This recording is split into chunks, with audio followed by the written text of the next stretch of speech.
Hello दोस्तों, आप सबका स्वागत है आपके अपने यूट्यूब चैनल देसी फार्मर के अंदर। दोस्तों, जैसा कि आपको पता है, इस चैनल के माध्यम से मेरी तरफ से आपको समय समय पे डेयरी फार्मिंग और एनिमल्स के बारे में जानकारी दी जाती है। तो दोस्तों, उसी सिलसिले को आगे बढ़ाते हुए आज हम पहुंच चुके हैं Patel dairy farm house Vadodara. दोस्तों, पटेल डेयरी फार्म हाउस को सेटअप किए हुए करीबन 25 से 30 साल हो चुका है। तो दोस्तों, इसकी अधिक जानकारी के लिए मैं आपको मिलवाता हूँ पटेल डेयरी फार्म हाउस के ओनर से। सर, आपका स्वागत है हमारे चैनल के अंदर। शुक्रिया। सर, सबसे पहले अपना थोड़ा बहुत अपना इंट्रोडक्शन दीजिए। जो व्यूवर्स देख रहे हैं उनको आप अपने बारे में बताइए कि कब आपने ये डेयरी सेटअप किया था। मेरा नाम मिनेश पटेल है और मेरा ये डेयरी फार्म शुरू हुए 25 साल के ऊपर समय हो गया। मैंने 2 गाय से शुरुआत की थी। आज मेरे पास 70 काउस है और 5 बफेलो है। तो सर, जब आपने ये शुरुआत किया था तो आपके वो क्या सोच के को शुरुआत किया था? क्या आपको गायों का में इंटरेस्ट था शुरू में ही, या उसके उसके रिलेटेड आपको जानकारी थी कि आपने ये डेयरी फार्म स्टार्ट करने के पीछे कारण क्या था सर आपका? डेयरी फार्मिंग का एक फ़ायदा है कि इसमें मार्केटिंग नहीं देखना पड़ता है कि जितना भी अपना दूध होता है वो अपने डेयरी में हम भर सकते हैं और सुबह शाम उनका पैसा अपने को मिल जाता है। मतलब और साल में एक बार अपने को बोनस भी मिल जाता है, तो उसकी जो दूध की कीमत है वो अपने को मिल ही जाती है और अपना खुद का चारा रहता है तो उसमें मुनाफा ठीक रहता है। इसके लिए हमने डेयरी फार्म का ही बनाया प्लानिंग। तो सर, जब आपने ये डेयरी फार्म स्टार्ट किया था आज के 25 साल पहले 2 गायों से, तो सर ये आपको इतना सक्सेस पहले ही मिल गया था या आपको कई दिक्कतों का सामना करना पड़ा फिर जाके आप सक्सेसफुल हुए? क्या आपको किन किन अगर दिक्कतों का सामना करना पड़ा था तो किन किन दिक्कतों का आपको सामना करना पड़ा था सर? दिक्कतें तो आती रहती है, लेकिन प्लानिंग से करो तो फिर कुछ प्रॉब्लम नहीं आती है। जैसे घास चारे का पूरे साल का आप प्लानिंग करो, फीड का मैनेजमेंट करो, अच्छी नस्ल आप लेके आओगे तो आपका दूध का व्यवसाय ठीक ही चलेगा। तो सर, आपके पास अभी इस डेयरी फार्म हाउस में कितनी गायें हैं? अभी मेरे पास लगभग 5 भैंस है, बाकी 60 एक गाय है और छोटे बच्चे हैं। तो सर, आपके यहाँ कितना दूध, महीने का कितना दूध उत्पन्न होता है इन गायों से अभी? मेरे पास महीने का करीबन 2.5 लाख के ऊपर दूध हो रहा है। 2.5 लाख, हाँ 2.5 लाख। तो सर, ये आप जो ब्रीड सेलेक्ट करते हैं इसको आप किस हिसाब से करते हैं? कहाँ से इनके सीमेंस लाते हैं? क्या कौन सी आपको ब्रीड्स अच्छी लगती है? कहाँ से इनको इंपोर्ट करते हैं? आप बाहर से लाते हैं क्या इंडिया से आप खरीदते हैं? कहाँ से लाते हैं सर? मैं एबीएस सीमेंट्स का यूज़ करता हूँ और वो सीमेंट्स मैं पंजाब से लाता हूँ। पंजाब।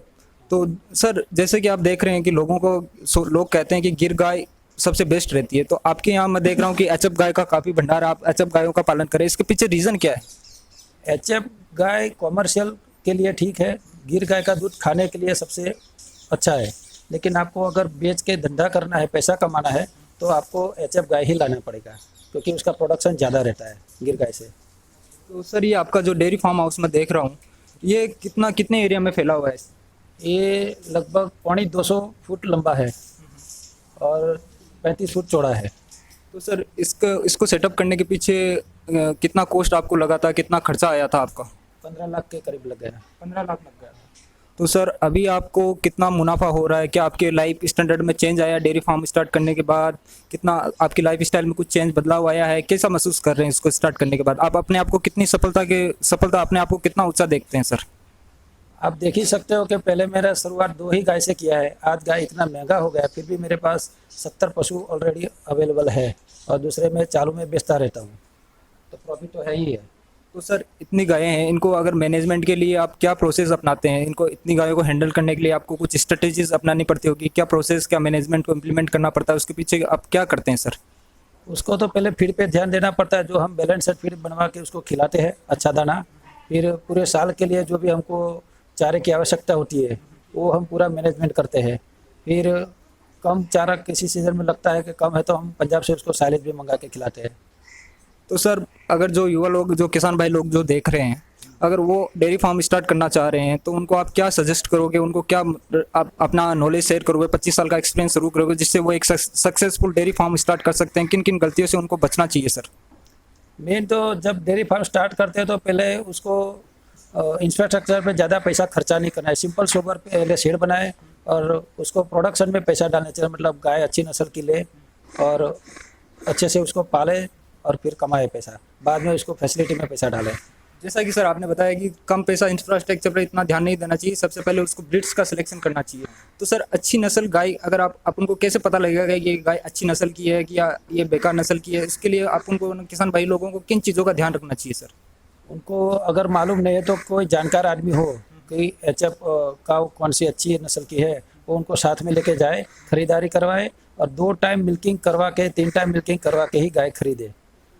अगर सर कोई किसान भाई लोग आपसे मिलना चाह रहा है या आपकी डेयरी फार्म में आना चाह रहा है, आपसे नस्ल के बारे में जानकारी लेना चाह रहा है, तो वो आ सकता है इसके बारे में सर क्या? हाँ, कई लोग पूरे इंडिया से आते हैं, कभी भी कॉल कर से आ सकते हैं।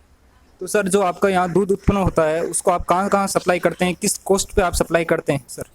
मेरा दूध मेरी गांव के मंडी में जाता है, वो 29-30 रुपये लीटर पड़ता है और उसमें 3-4 रुपये हमको बाद में बोनस मिलता है। और सिटी में जो मेरा दूध जाता है वो 45 रुपीज़ पर लीटर जाता है। गिर गाय का जो मिल्क है वो 60-70 रुपीज़ पर लीटर जाता है। बफेलो का भी 60 लीटर जाता है। तो सर इतने गायों को लिए आपको चारे का भी इंतजाम करना पड़ता है, तो सर इनको अगर दूध बढ़ाने के लिए, फैट बढ़ाने के लिए आप क्या क्या इस्तेमाल करते हैं जिससे ये क्वालिटी, इनकी दूध की क्वालिटी अच्छी हो, उसमें फैट की मात्रा भी बढ़े सर? तो कौन से दाने का इस्तेमाल करते हैं सर आप? मैं ड्यूज़ भी खिलाता हूँ और ड्यूज़ दाना आप जानते होंगे, बहुत फेमस है, वो भी खिलाता हूँ।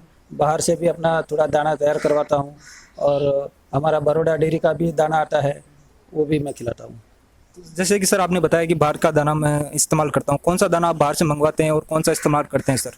उसमें हो गया वो तुअर चुनी हो गया, मक्का हो गया, वो हम आटा चक्की से पिसवा के हम तैयार करवाते हैं और उसमें सब बैलेंस बना के उसको खिलाते हैं।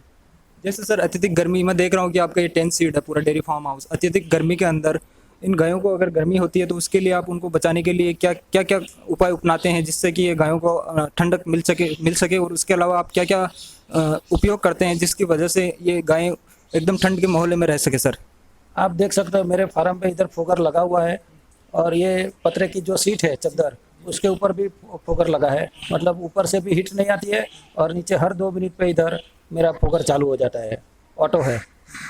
तो सर आप एचएफ गाय क्यों सर, और भैंसों की तरह गिर गाय है उनकी तरफ आपका ध्यान क्यों नहीं गया, सिर्फ एचएफ पे आप क्यों ध्यान दे रहे हैं, इसकी ब्रीड सुधारने पे भी आप क्यों ध्यान दे रहे हैं सर?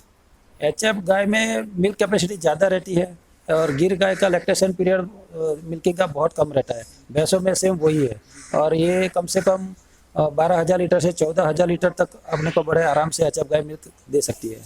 तो सर आपकी डेयरी फार्म में सबसे महंगी गाय कौन सी है और कितना लीटर दूध देती है वो अभी? मेरे पास एक टाइम का 20 लीटर वाली एक गाय है और 15 लीटर दूध करने वाली 3 से 4 गाय है, बाकी सब 12+ 14+ वाली है एक टाइम का। तो सर डेयरी फार्म हाउस को अगर अपन एनालाइज करें तो सर इसके क्या क्या मुनाफे हैं, पहले आप मुनाफे के बारे में बात करिए सर। मुनाफे तो आप जितनी उसकी अच्छी केयर करोगे, खुद का चारा खिलाओगे, उतना आपको बेनिफिट मिलेगा। बाहर से आप जितना चारा खरीदोगे वो आपका प्रॉफिट लॉस हो जाएगा और सीजन में जो भी चारा मिलता है वो सब कम रेट पे मिलता है, उसके बाद में उसको महंगा खरीदना पड़ता है तो अपना प्रॉफिट लॉस होता है। तो पैसा जब सीजन में अपने पास हो तब चारा इकट्ठा कर ले तो अपना मुनाफा ज़्यादा होगा उसमें। और सर अगर बात करें हानियों की, किन किन चीज़ों को अपन को दिक्कतों से गुजरना पड़ता है, वो थोड़ी बहुत आप हानि बता सकोगे? क्या क्या डिसएडवांटेज है डेयरी फार्म के, किन किन चीज़ों पे अपन को काम करने की जरूरत पड़ती है? एक तो एचएफ गाय में जो प्रॉब्लम रहता है वो वैक्सीन का, तुम अगर साल भर का जो वैक्सीन आता है वो आप नियमित करवा दोगे।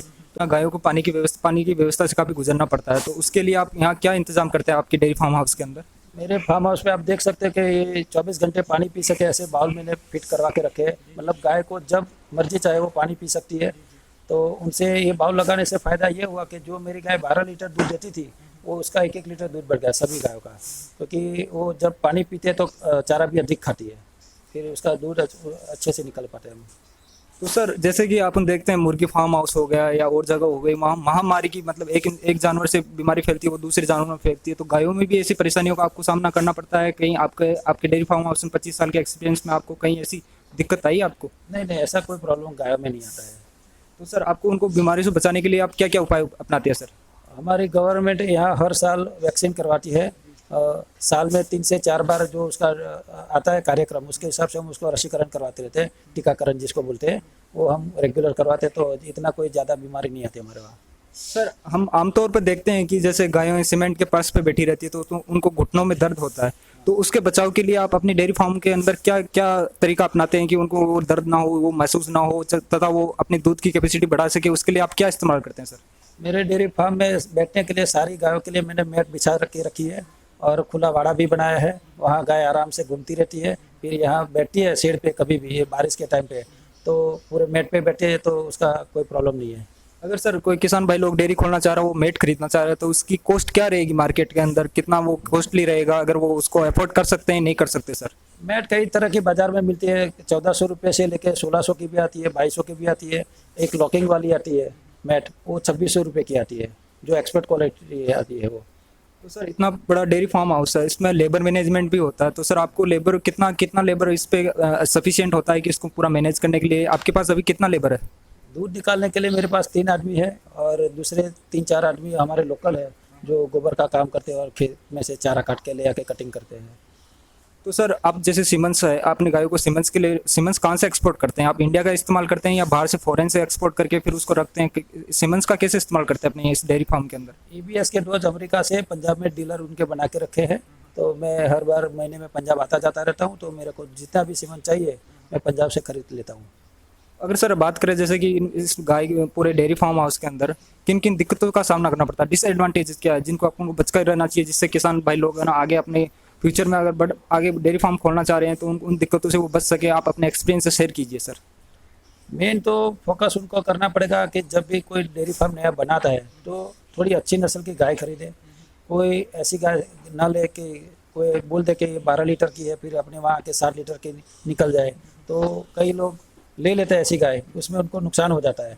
कोई व्यापारी कुछ भी बोले, किसी का सुनने का नहीं, अपने को 2 टाइम 3 टाइम मिल्किंग करा के गाय खरीदोगे तो धंधे में कभी नुकसान नहीं होगा।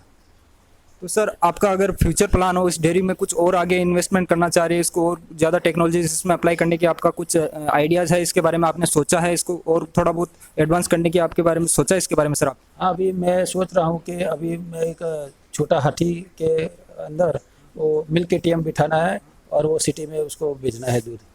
तो सर मैंने सुना आपके पटेल डेयरी के बारे में, बड़ोदरा के अंदर काफ़ी प्रसिद्ध पटेल डेयरी है, इसका दूध काफ़ी अच्छा है, लोग इसको मानते हैं सर। तो सर अगर आप लोग आपसे गाय खरीदना चाह रहे हैं या आप उनकी सहायता करना चाह रहे हैं तो वो कर सकते हैं सर? आप गाय बेचते हैं, खरीदते भी हैं क्या सर? मैं किसी को गाय चाहिए तो मैं उनको डेफिनेटली उसको अच्छी गाय दिलाने की कोशिश करूंगा। मेरे वहाँ से उसको पसंद है तो मेरे वहाँ से, अगर उनको नहीं पसंद आए, उसको बाहर से पंजाब से खरीदना है तो मैं जाता आता रहता हूँ। किसी को मैं अच्छी गाय खरीदना है तो मैं उसकी हेल्प कर दूंगा। सर एक बात और लास्ट में सर ये पूछना चाह रहा हूँ कि जैसे एक गाय एक बंदी रहती है, एक खुले बाड़े में रहती है, तो उसमें दूध देने में कुछ डिफरेंस आता है, उनकी कैपेसिटी में क्या फ़र्क आता है सर? गाय वाड़े में खुला रखने से तो बहुत फ़ायदा है। गाय नेचुरली अपने आप से घूमती रहती है, खाएगी पिएगी, और एक जगह बंदी रहने से वो थोड़ा महसूस करती है तनाव, तो वाड़े में घूमने से तो बहुत फ़ायदा है। कितना कितना लीटर का फर्क आ जाता है एक बंदी हुई गाय और एक बाड़े में खुले में? 1-1.5 लीटर का बड़े आराम से फ़र्क पड़ जाता है सर। दोस्तों जैसा कि आपने देखा, अभी हम बात कर रहे थे पटेल डेयरी फार्म हाउस के ओनर से। अगर दोस्तों आपको अगर गाय के बारे में जानकारी लेनी है या गाय का दूध खरीदना है वडोदरा के अंदर, या गाय के बारे में रिसर्च करनी है, गाय लेनी है, तो आप यहाँ वडोदरा के अंदर आ सकते हैं। और इस डेयरी फार्म का एड्रेस मैं अपने डिस्क्रिप्शन नीचे कमेंट बॉक्स में आपको डाल दूंगा, जिससे आपको ये आसानी होगी यहाँ पहुँचने में। धन्यवाद दोस्तों।